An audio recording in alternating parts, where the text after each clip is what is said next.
Je suis reconnaissant envers tous ceux qui m'ont dit non, car grâce à eux, je l'ai fait moi-même. Je suis reconnaissant envers tous ceux qui m'ont dit non, car grâce à eux, je l'ai fait moi-même. Citation d'Albert Einstein. Madame, Monsieur, bonsoir, bienvenue à cette nouvelle édition de votre programme Jeune Entrepreneur. C'est un plaisir, comme tous les mercredis, de vous recevoir en direct de l'émission Jeune Entrepreneur sur Émergence Télévision. Ce soir, nous recevons un jeune entrepreneur avec qui on parlera de comment dompter les réseaux sociaux, mais comme à l'accoutumée, Serge Mbouembe également avec nous ce soir. Bonsoir Serge. Bonsoir Yannick Achille et bonsoir à nos très chers téléspectateurs qui nous suivent depuis le début de ce programme. Voilà, j'espère que la semaine s'est plutôt bien passée. Oui. Rendu à mercredi, c'est vrai, lundi, mardi. Ça a été. Voilà. Ce soir, on parlera de comment dompter les réseaux sociaux. J'aimerais te poser la question, capitalises-tu l'utilisation des réseaux sociaux? Je vais te répondre positivement, bien sûr. Raison pour laquelle je passe pratiquement toutes mes journées étant connecté. Parce qu'en fait, pour moi, je me sers de que ce soit WhatsApp, que ce soit Facebook, comme comme un lien d'établissement de mon business pour capitaliser, comme tu l'as dit. Parce qu'il ne suffit pas d'avoir simplement des clients visuels, également des clients virtuels nous permettent encore d'élargir le marché. Voilà, on aura quelques éléments de réponse dans cette émission à travers notre invité qui est déjà avec nous sur ce plateau. Mais bien avant, on va prendre une légère respiration et on revient juste derrière.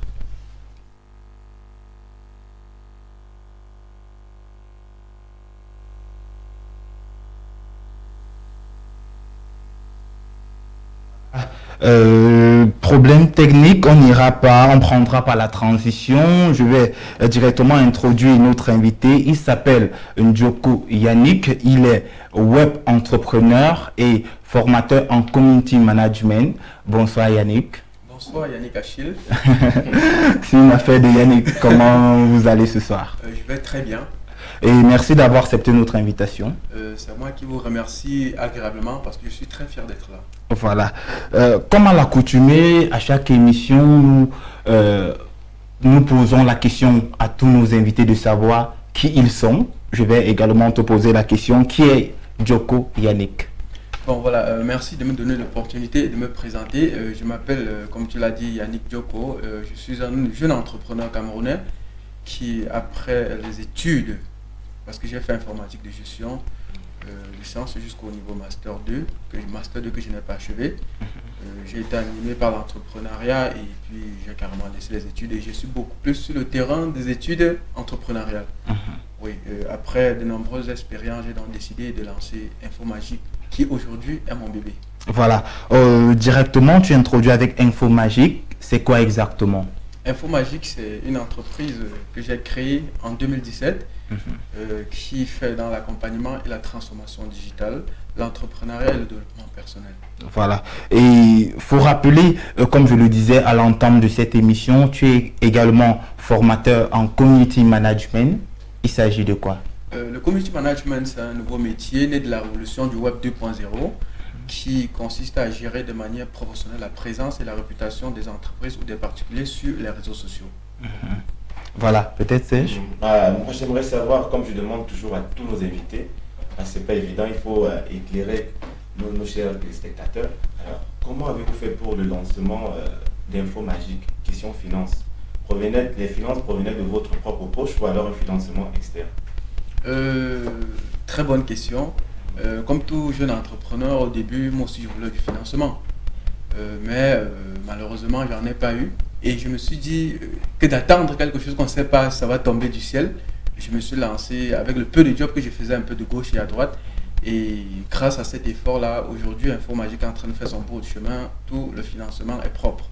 Donc, il n'y a pas eu une quelconque aide venant de l'extérieur. Je vais peut-être prolonger la question de Serge.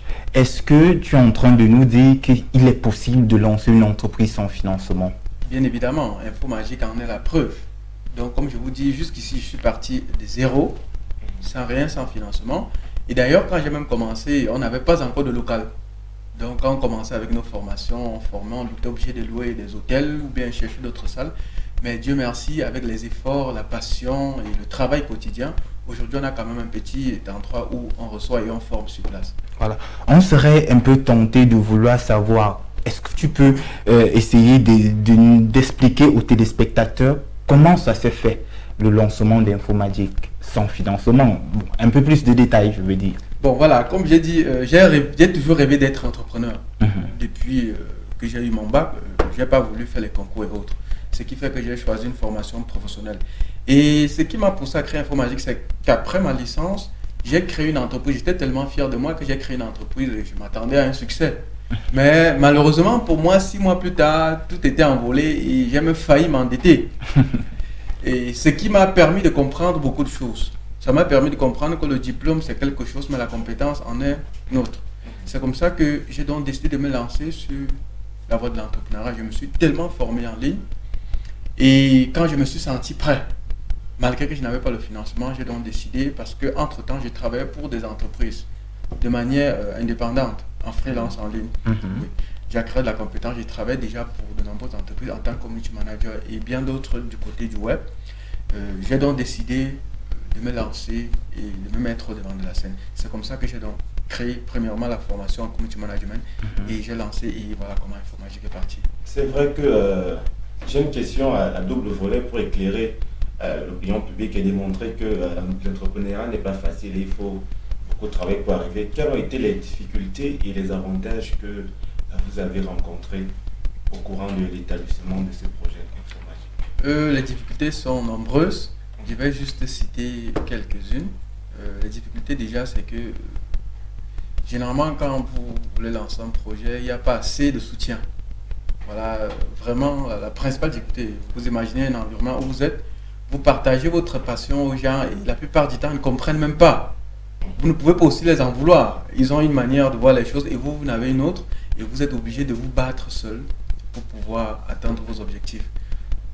Donc le fait de se retrouver seul dans son environnement avec une vision que les autres ne partagent pas forcément. Oui, exactement. Pas facile. Des obstacles d'ordre familial, est-ce que vous avez également eu des obstacles d'ordre familial, je ne sais pas, oui, qui ne soutient pas assez le projet ou autre?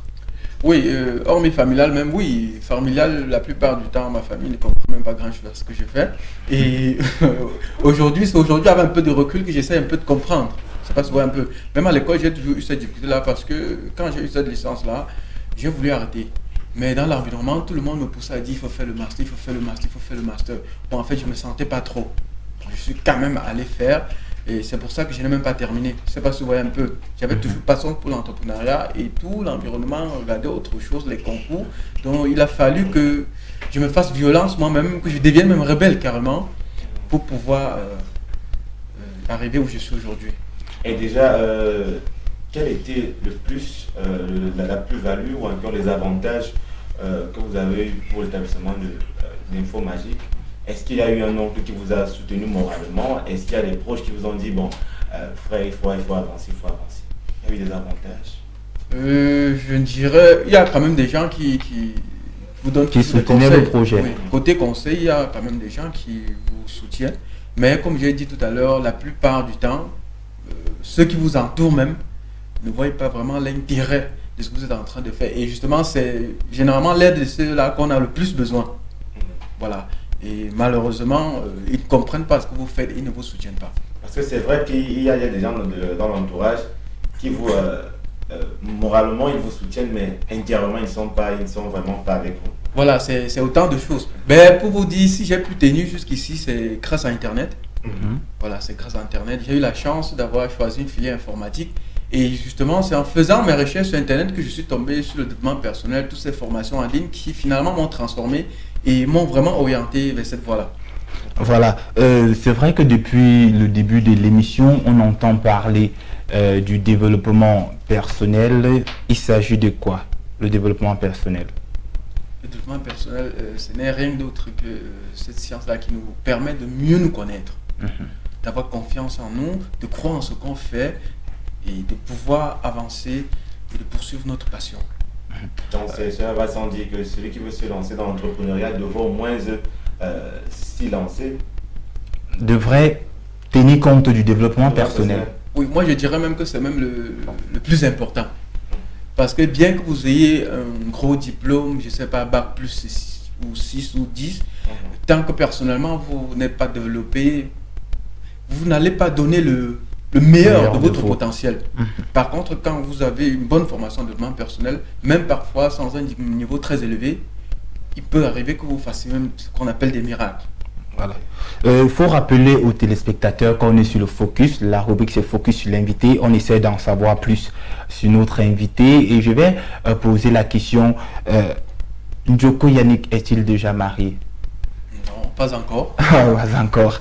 Également, j'aimerais savoir quel a été ton cursus, votre cursus, si vous permettez. Le cursus scolaire. Scolaire, ouais. Bon voilà, j'ai eu un bac D au lycée bilingue de Yaoundé.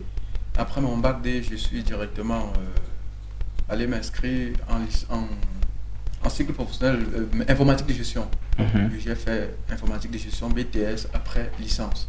Après dans la licence, comme je vous disais, étant passionné par l'entrepreneuriat, parce que mon entourage me disait il faut faire les concours, ça ne m'intéressait pas en fait. Tout ce que je voulais entreprendre. C'est comme ça que j'ai lancé une petite entreprise en 2011. Et malheureusement pour moi, ou heureusement, parce qu'aujourd'hui je pense même que c'était même une chance. Oui, c'était même une bonne chose. J'ai lancé ma petite entreprise qui après 6 mois, parce que quand j'ai eu cette licence, j'étais tellement fier. J'étais sûr que j'étais déjà un grand. J'avais quand même licence. Donc quand moi je fréquentais, je pensais qu'avoir le diplôme, c'était en fait la finalité. Bon voilà la finalité. Et puis là j'ai créé mon entreprise et 6 mois plus tard, il n'y a plus rien. Et je me retrouve même endetté. Donc j'ai même eu beaucoup de courage pour pouvoir arrêter. Parce que vous imaginez, vous êtes là, on est sûr qu'il a un diplôme, il va réussir, et puis vous fermez un truc à moins d'un an, ça n'a pas de sens. C'est pas souvent un peu. Et c'est quand j'arrête donc ça que j'ai décidé, pendant ce temps, j'ai compris que j'avais beaucoup de lacunes au niveau personnel et au niveau de l'expérience. Et pendant ce temps, donc pendant les 2 ans qui suivaient, je me suis beaucoup formé. Comme je disais, j'ai fait des recherches sur Internet, je suis tombé sur des formations en développement personnel en entrepreneuriat. Donc, à partir de 2012, pendant les 2 ans qui suivaient, j'ai fait environ 100 stages. J'ai travaillé dans environ 100 entreprises en 2 ans. Comment? Quand j'ai compris que j'avais des difficultés, que j'avais beaucoup de lacunes, ce que je faisais, c'est que je postulais à presque toutes les offres d'emploi que je trouvais, qui m'intéressaient. Et mon objectif n'était pas d'aller vraiment travailler, mais c'était une manière de comprendre ce qui se passe derrière. Donc quand je venais, je faisais l'entretien, quand on me retenait. 2 semaines, quand j'ai compris, je pars. Et ainsi de suite, ainsi de suite. Et quand j'ai passé 2 ans, je me sentais déjà un peu prêt. Et pendant ce temps, je me formais en ligne, en développement personnel et en entrepreneuriat. Voilà. Déjà, community manager, est-ce qu'il y a une spécialité fixe pour être un community manager?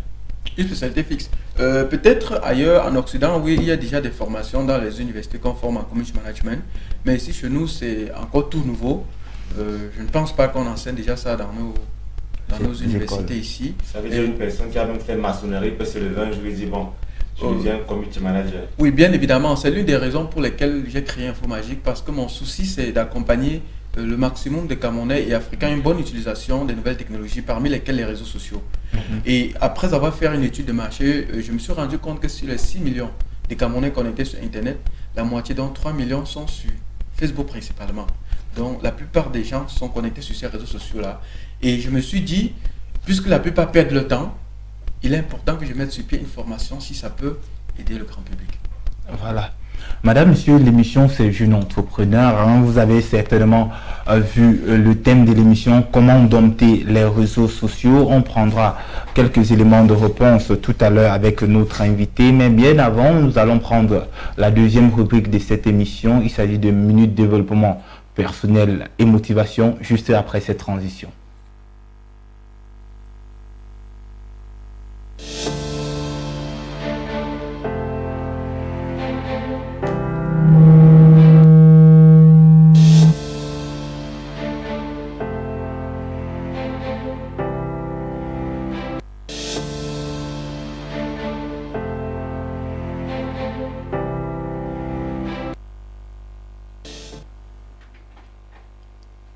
De retour sur ce plateau, nous allons prendre la minute développement personnel. Comme vous le savez certainement, chaque mercredi, nous vous proposons un extrait d'un motivateur. Aujourd'hui, nous allons prendre Zach Mukasa et il va nous parler de certaines choses que nous ne réalisons pas forcément. Donc, nous regardons la vidéo, nous revenons juste après. Alors, je vous ai manqué. Bonjour à tous, Zach Mukasa, votre frère. Qui veut que je raconte une histoire? Je vous raconter une histoire. Il était une fois 500 personnes dans une salle, à qui on demanda chacun d'écrire son nom sur un bout de papier.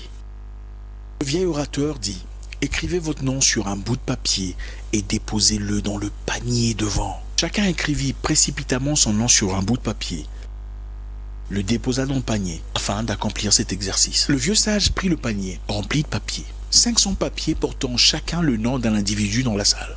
Il posa une seconde et les balança en l'air. Dans une ambiance majestueuse, le bout de papier tombait à une vitesse glorieuse comme une pluie de neige. Une pluie de neige, enfin, bref, 500 bouts de papier éparpillés dans la salle. Le vieux sage demanda à ce que chaque individu ne trouve que le papier portant son nom. Tout le monde se pressait dans une course effrénée pour retrouver son bout de papier. Une bousculade insensée où beaucoup ont failli s'asphyxier. 30 minutes plus tard, beaucoup n'avaient toujours pas retrouvé le bout de papier portant leur nom. Chacun voulait se sentir gagnant, cherchant d'abord ses propres intérêts, pour ensuite se dresser au-dessus des autres, disant « C'est moi le boss ». C'est moi qui ai réussi avant vous tous, célébrant sa propre gloire. Le vieux sage leur demanda d'arrêter. Il reprit tous les papiers et les jeta à nouveau. Et il leur dit d'une forte voix: cette fois-ci, je voudrais que vous ramassiez n'importe quel papier. Lisez le nom écrit dessus et remettez-le à son propriétaire. Tout le monde se mit au travail. Et 5 minutes plus tard, chacun avait paisiblement son bout de papier en main. Alors, qu'apprenons-nous de cette histoire? Les membres d'une communauté qui s'entraident activement évoluent effectivement et rapidement dans tout ce qu'ils entreprennent. Nous vivons une triste époque où, greffé à notre quotidien, l'égoïsme, l'individualisme, le nombrilisme, une lèpre morale résistant à toute thérapeutique. En effet, beaucoup de gens ne veulent pas réussir pour eux-mêmes, mais veulent réussir pour se dresser au-dessus des autres. Et ce vice engendre la jalousie, la haine, la convoitise, la contrariété. Il y a cette nouvelle mentalité où tout le monde doit échouer pour que je réussisse. Avec cette mentalité de comparaison, de convoitise, de concurrence stérile, vous pouvez certes vous faire de quoi manger, mais vous ne bâtirez jamais une organisation fluide. Vous ne mettrez pas sur pied un mécanisme lubrifié, quel que soit social, alimentaire ou financier. Impossible. On ne réussit que derrière les gens. Vous gagnerez certes des batailles seuls, mais pour la guerre, vous aurez besoin des gens. Je suis allé dans un pays africain où l'embouteillage n'est pas causé par l'insuffisance des routes, mais par la mauvaise foi des conducteurs. Vous savez, on peut facilement décrypter la mentalité d'une communauté en regardant comment on conduit. Observez ce qui se passe dans l'embouteillage.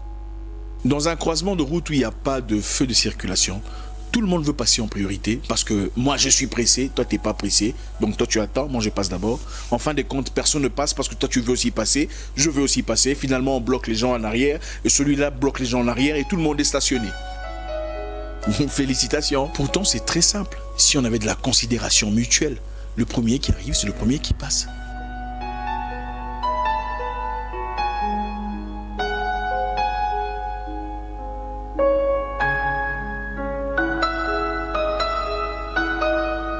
Vous verrez des gens vouloir bloquer même là où il n'y a pas à bloquer. Je suis une fois allé chez Western Union dans un pays africain où la queue était longue. Les gens attendaient manifestement de l'argent. Il y avait plus d'une vingtaine de personnes assises sur les bancs, visiblement fatiguées, attendant leur monnaie. Un pasteur surgit, voulant récupérer son argent avant tout le monde. Les gens assis semblaient le laisser faire, quand une vieille dame s'y opposa farouchement. La vieille dame le demanda: « Monsieur, vous allez où ?» Il répondit: « Je veux passer, je suis pasteur, je suis aussi politicien. » La dame lui répondit: « Vous êtes pasteur et politicien et alors ? Si vous voulez venir, venez à temps comme tout le monde. Je ne viendrai pas dans votre église. Ce genre de désordre montre que Dieu n'est pas dans votre église. » Il dit: « Mais madame, il y a urgence. » Elle rétorqua: « Mais qu'est-ce qui vous fait croire que votre urgence est plus importante que celle des autres ?» Dans ma jeunesse, j'ai connu 2 marchands de pain qui étaient ennemis jurés, seulement parce que les 2 étaient boulangers et vendeurs de pain. Pour gagner l'exclusivité du marché, ils étaient obligés de se discréditer mutuellement auprès du client, racontant des mensonges l'un sur l'autre. Ils allaient jusqu'à dire, faites attention où vous allez acheter vos pains. Hein. Il y a des boulangers qui mettent l'eau avec laquelle on a lavé les cadavres dans leurs pâtes. Donc ils se détruisaient mutuellement. Un Chinois est venu et a mis sur pied une boulangerie qu'il a appelée Boulangerie Pain Jésus. Et comme la clientèle était quasi africaine chrétienne, tout le monde allait acheter du pain Jésus chez les Chinois bouddhistes. Pourtant, j'ai vu dans une ville africaine des Pakistanais boulangers vivant dans un même secteur résorber ce problème. L'un vendait exclusivement du pain boule et l'autre du pain carré. En faisant cela, il donnait pas seulement l'opportunité à son frère, mais le choix à la clientèle. Et tout le monde progresse. Écoutez, vous n'avez pas autant d'ennemis que vous le croyez. C'est faux. Les ennemis sont souvent le fruit de notre imagination. Tout le monde ne se réveille pas chaque matin priant vous voir échouer. C'est faux. C'est sur ce concept que nous avons adopté nos tendances défensives qui ne nous servent à rien, où on voit des ennemis partout. Dans certaines églises en Afrique, on ne vous parle que des gens qui ont prétendument bloqué votre argent dans un mystère spirituel ou dans un cachot diabolique. Mais on ne vous parle pas sur comment créer des bonnes associations. Votre tante au village est certainement assise sur vos finances. Mais personne ne vous dit qu'il faut éviter le retard, être une personne de parole, entretenir la clientèle, dire bonjour aux gens, créer de nouvelles collaborations. Vous pouvez faire des progrès seul, mais vous n'atteindrez pas le paroxysme de votre potentiel, le summum de votre capacité. Tout le monde qui vous observe sans dire un mot n'est pas votre ennemi. Vous n'êtes pas obligé de vous mettre en concurrence avec toute personne qui fait exactement ce que vous faites. Vous pouvez en faire un associé, une personne avec qui vous travaillez, un collaborateur. J'ai observé quelques éléments sur la communauté éthiopienne que je trouvais très intéressants. À chaque fois qu'un Éthiopien venait dans un pays étranger, la communauté lui donnait un montant pour commencer une entreprise, un montant qu'il rembourserait avec le temps. C'est ça le communautarisme. Progresser ensemble, évoluer ensemble, grandir ensemble. Mon nom est Isaac Mouikassa, le guerrier noir, votre frère.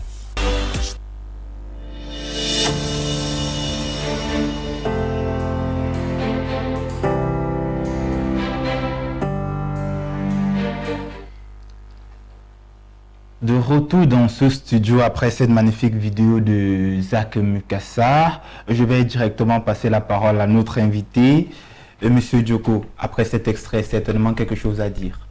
Ouais, cette vidéo m'a beaucoup parlé.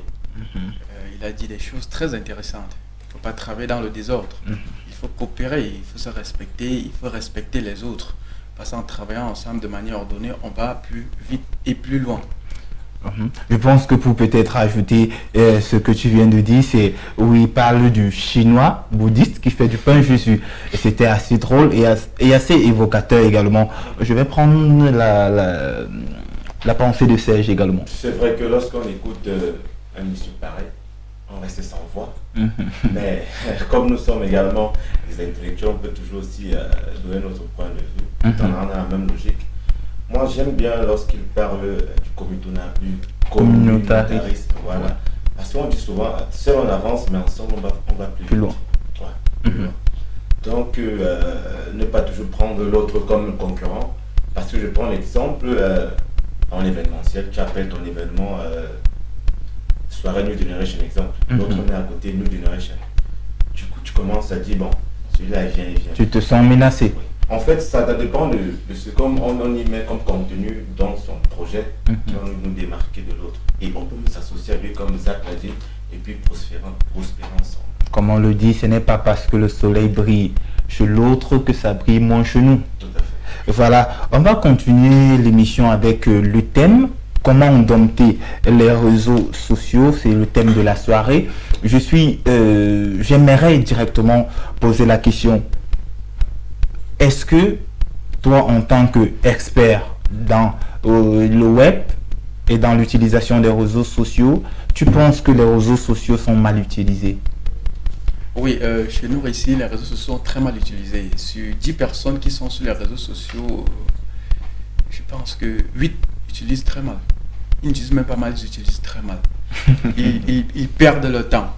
Ils perdent le temps sur les réseaux sociaux, ils ne savent même pas ce qu'ils sont en train de faire et tout. Et c'est la raison pour laquelle le thème justement, dompter les réseaux sociaux, comment dompter les réseaux sociaux. C'est pour ça que j'ai donc créé cette formation en community management pour pouvoir venir en aide à toutes ces personnes qui, au quotidien, je vois, qui utilisent très mal les réseaux sociaux. Et si j'aimerais lancer, est-ce que celui-là qui est sur les réseaux simplement pour s'amuser ou pour se distraire? Est-ce qu'on dirait qu'il utilise mal les réseaux sociaux? Très bonne question. Celui qui utilise juste pour se distraire, bon, est-ce qu'on se distrait tout le temps? Ça, c'est la question. Et ce qu'ils ignorent, c'est que les réseaux sociaux ont une face cachée. Vous ne pouvez pas vous connecter sur quelque chose où on vous dit que des gens gagnent des milliards et vous êtes dessus seulement pour vous distraire. Je pense qu'il faudrait plutôt voir les choses de l'autre côté et de voir comment vous pouvez aussi l'utiliser en dehors de la distraction, l'utiliser aussi pour faire votre business. Rendre l'utile à l'agréable. Voilà, puisque de nos jours, les réseaux sociaux sont carrément devenus, je sais pas, le quotidien. Oui, on ne peut plus s'en passer.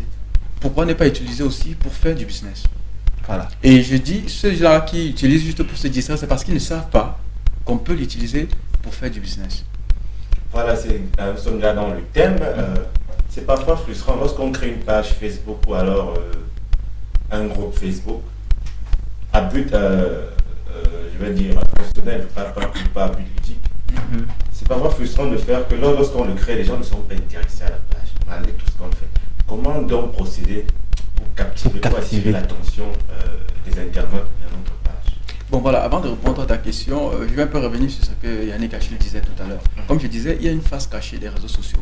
Il y a seulement deux manières d'être sur les réseaux sociaux. Soit vous y êtes justement pour perdre votre temps et vous distraire, soit vous y êtes pour faire du business. Je ne sais pas si vous voyez un peu.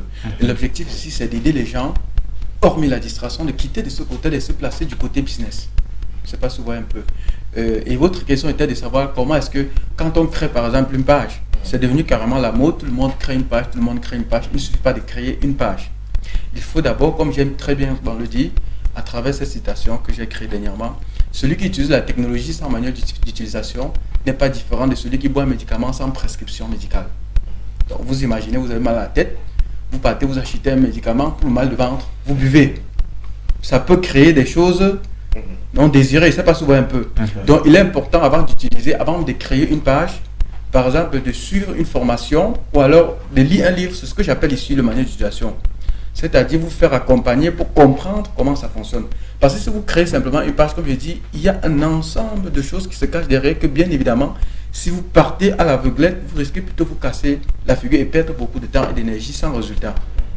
Puisque plus loin, j'ai même vu qu'il y a certaines applications qui vont avec Facebook pour mieux anonymiser les pages Facebook, qui sont compatibles avec Facebook, dans des applications pour travailler l'image, pour associer l'image au texte. C'est pour ça que c'est important de lire avant de vraiment créer une page Facebook. Voilà, c'est très important. Il faut comprendre. Parce que si vous ne comprenez pas, vous utilisez n'importe comment. Et si vous utilisez n'importe comment, vous aurez aussi n'importe quel résultat.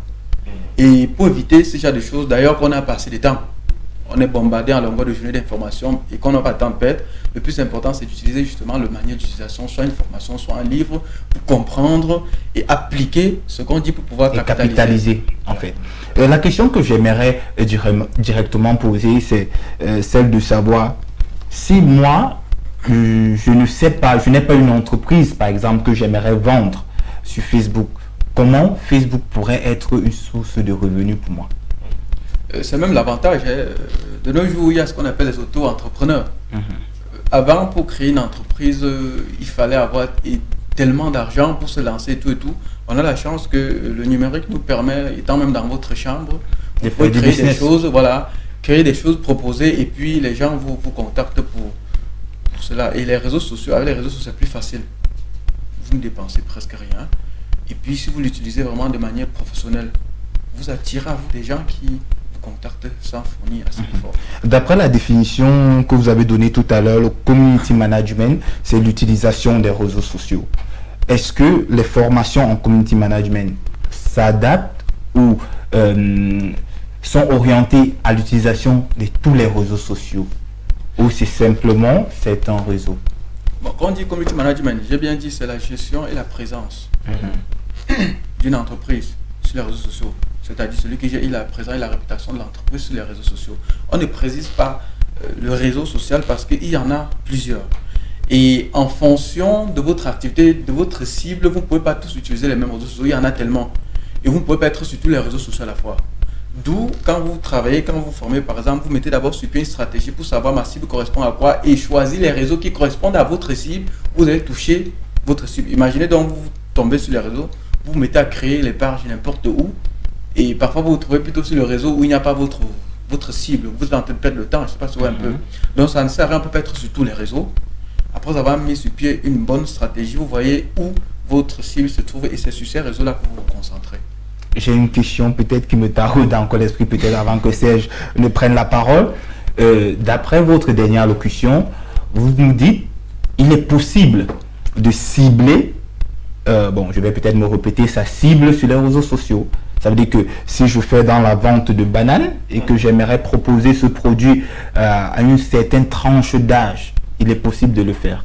Oui, comme je disais, c'est les avantages que les réseaux sociaux nous donnent aujourd'hui et ce serait quand même bizarre de ne pas profiter de tout cet avantage qu'on a là. Bien évidemment, avec les réseaux sociaux, si vous vendez par exemple un produit qui concerne les femmes, ces réseaux sociaux-là nous permettent de cibler de manière à ne toucher par exemple que peut-être les femmes de 18 peut-être à 30 ans, peut-être, et vous localisez, peut-être qu'ils se trouvent à Yaoundé ou bien au Gabon, bref, c'est vraiment précis. Mais à ce niveau, est-ce que les pages Facebook ne deviennent pas payantes à ce niveau? Oui, bien évidemment, il y a la partie organique qui se fait gratuitement. Et si vous voulez aller à un certain niveau, bien évidemment, il y a les gens qui travaillent, c'est un modèle, ils ont un modèle économique.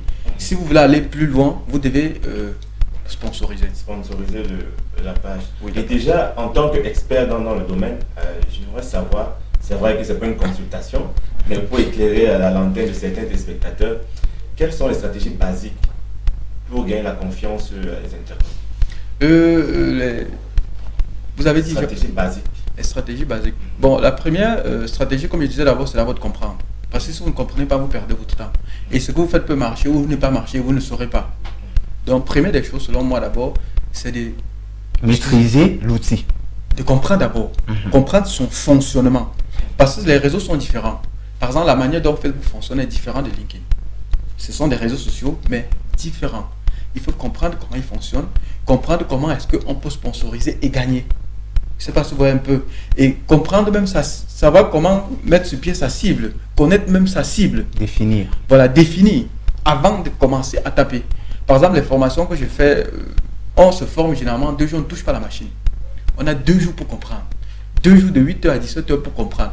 Parce que si vous ne comprenez pas, il n'est pas vraiment évident de pouvoir capitaliser. Donc il y a beaucoup de choses, c'est juste qu'on a passé le temps pour pouvoir développer là ici. Et vous allez même vous rendre compte sur les réseaux sociaux, il y a plusieurs types de communautés, il y a beaucoup de choses qui se cachent derrière. J'aimerais peut-être intéresser le téléspectateur qui nous suit, qui n'a peut-être pas d'emploi et se dit les réseaux peuvent être une source d'emploi. Est-ce que le community management peut être considéré comme des opportunités d'emploi? Oui, ce sont des grosses opportunités. Je vous ai dit tout à l'heure que j'ai travaillé pour plusieurs entreprises. Ça fait presque 4 ans, pendant que je me formais, que j'ai travaillé pour plusieurs entreprises. Et j'ai travaillé à distance. C'est-à-dire que je n'avais pas une contrainte forcément pour me lever le matin et aller au bureau. Donc j'ai signé des contrats et puis j'ai travaillé à distance pour animer leur page. C'est également une bonne opportunité dont les jeunes peuvent saisir et travailler depuis chez eux ou alors s'auto-employer eux-mêmes et vendre leur business sans avoir beaucoup d'argent. Et je l'ai dit, même étant depuis votre chambre, vous pouvez créer votre entreprise sans souci. Mais est-ce que les jeunes ont forcément cette notion de freelance? Est-ce que, en fait, l'Africain, je vais dire comme ça, l'Africain a cette notion de freelance? Est-ce que vous, quand vous commenciez cette aventure, ça a été facile pour les entreprises de pouvoir vous recruter ou de pouvoir avoir des contrats avec vous? Ça n'a pas été facile, mais comme je vous ai dit tout à l'heure, quand j'ai compris que le diplôme n'était pas plus important, que c'est la compétence qui est importante. Et les entreprises, ils cherchent quoi? Les entreprises ne cherchent pas les diplômes. Ils cherchent des gens qui ont des compétences qui peuvent leur permettre de gagner plus. Et quand vous arrivez devant un chef d'entreprise, vous le prouvez que vous pouvez l'aider à avoir plus, ben, il va vous embaucher. Il va vous donner votre chance. C'est vrai que j'avais une question que je pose souvent aux amis qui font dans le domaine informatique. Comment se faire de l'argent sur YouTube? Parce qu'en fait, j'apprends que cette personne gagne de l'argent via YouTube. Oui, bien évidemment. Bon, on sort des réseaux sociaux, on entre sur YouTube. C'est vrai que ça entre dans les réseaux sociaux, mais c'est une autre chose. Parce que sur YouTube, on peut également faire une formation. Oui, il y a des manières de gagner de l'argent sur YouTube, plusieurs manières. Il y a ceux qui font des annonces, n'est-ce pas? Et il y a ceux qui s'abonnent chez Google, par exemple, ou bien, oui, voilà, chez Google, qui utilisent AdWords et ils proposent leur espace. Par exemple, les journalistes, vous allez vous rendre compte quand vous êtes souvent sur les sites des journalistes, par exemple, vous voyez des publicités qui passent partout. Ils offrent dans les espaces à Google par exemple, c'est-à-dire Toi, tu es une entreprise. Tu viens chez Yannick qui est Google. Dis, je veux sponsoriser mes activités. Yannick me dit donc, il me voit et puis me dit, j'ai de l'espace. Si tu as de l'espace sur ton site, je peux te proposer de mettre de la publicité. Et puis, chaque fois qu'on clique, lui gagne quelque chose. Ok. Et c'est parce qu'on un peu. Et sur YouTube aussi également, il y a plusieurs manières. Ça se fait aussi. Vous allez vous rendre compte que sur YouTube, quand vous visitez parfois, vous voyez des publicités qui passent. C'est-à-dire, vous pouvez lancer une vidéo, après quelques temps, il y a une publicité qui passe. Entre les vidéos, oui. Entre Voilà, la c'est vidéo. exactement le même mécanisme. Il y a aussi des influenceurs qui, quand ils ont atteint une certaine autorité également, ils sont récompensés pour cela. Avec Donc, des il y a likes. un ensemble de choses qui se Des passent vues. derrière. C'est vrai que moi je pense que c'est le manque d'informations qui fait en sorte que nous utilisons les réseaux sociaux à mauvais escient. Parce qu'on voit les autres publier, bon, comme on n'a pas l'information que ceux qui publient là, au moins, et ils se font de l'argent dans leur business. Moi je vois, il y a des groupes, des pages Facebook qui n'ont pas de sens entre guillemets, simplement là pour tourner en boucle. Ils le font parce qu'en fait ils ont aussi vu une page comme ça. Bon, bien Ils n'ont pas évidemment, l'information, comme tu le disais si bien. Madame et messieurs, c'est l'émission Jeune Entrepreneur. Nous allons prendre une transition pour prendre la troisième rubrique de cette émission.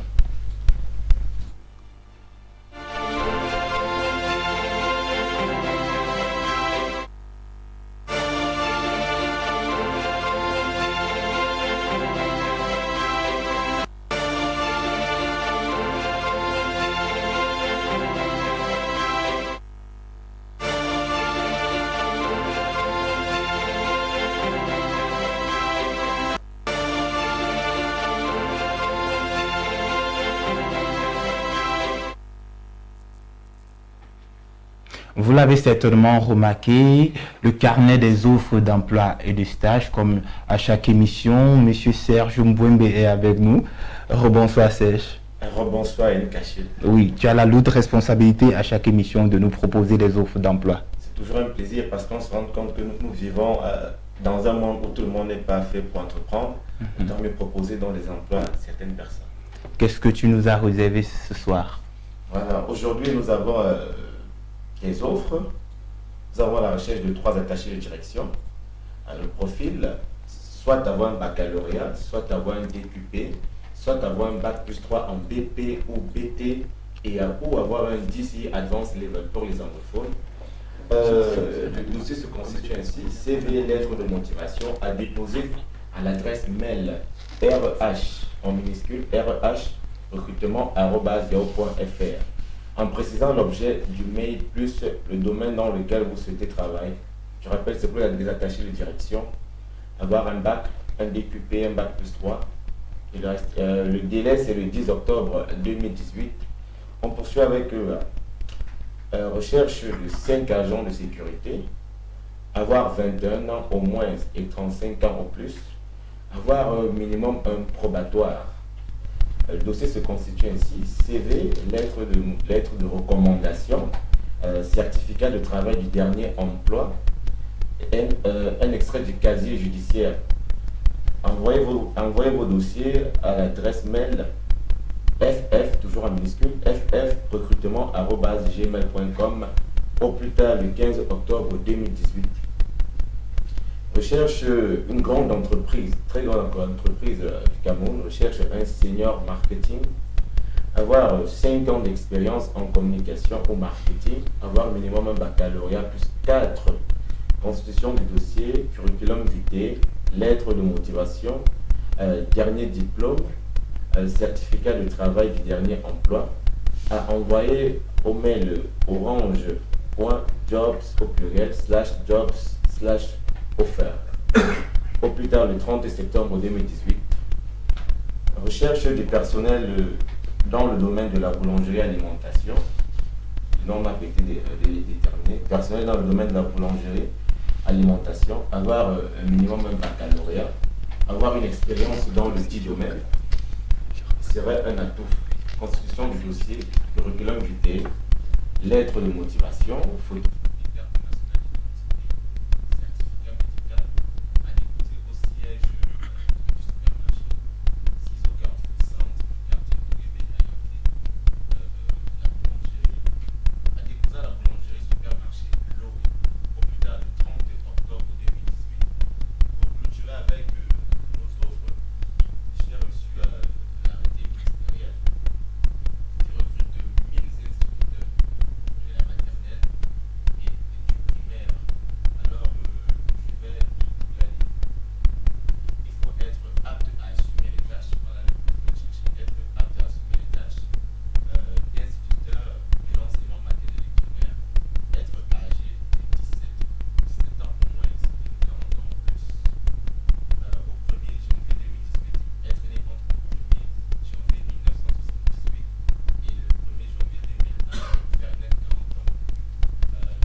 se faire en ligne dans le forum pendant un mois.